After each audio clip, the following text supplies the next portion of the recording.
Huling namata nitong si Typhoon Tino kaninang alas 4 ng hapon, 330 kilometers east-northeast ng Kalayaan Islands dito po sa may West Philippine Sea sa Palawan. Ito ay nasa kalagitnaan ng ating karagatan at nagdadala pa rin ng mga pag-ulan at mga pabugso-bugsong hangin dito po sa lalawigan ng Palawan. Other areas pa ng ating bansa apektado ng buntot o yung trough nitong si Bagyong Tino. So expect pa rin natin ngayong hapon hanggang bukas ng madaling araw, mataas pa rin ang tsansa ng mga kalat-kalat lamang na ulan sa may Cagayan Valley or mainland Cagayan Valley, Cordillera Region, Ilocos Region, Central Luzon, Metro Manila, Calabarzon, sa natitirang bahagi rin po ng Mimaropa, Western Visayas, Negros Island Region, hanggang dito sa may Zamboanga Peninsula, Basilan at Tawi-Tawi. Mag-ingat pa rin sa pabinsan-minsan mga pag-ulan na nagdudulot ng mga pagbaha at pagguho ng lupa.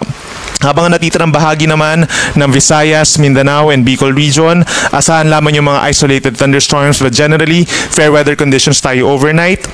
Dito sa bandang Batanes and Babuyan Islands, andyan pa rin ang epekto ng amihan or northeast monsoon. So hindi pa rin siya bumababa, nandun lamang siya sa may extreme northern Luzon na nagdadala ng makulimlim at may kalamigang panahon na may mga light to moderate rains.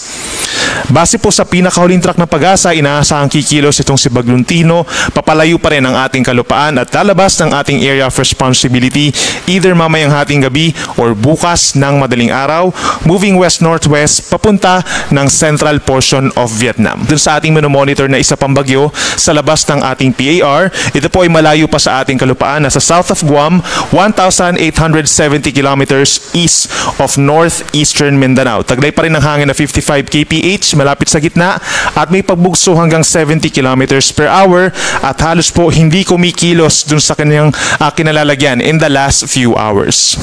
Sa ngayon din po, kung mapapansin natin, wala namang direktang epekto itong tropical depression sa alinmang panig pa ng ating bansa dahil napakalayo pa nito.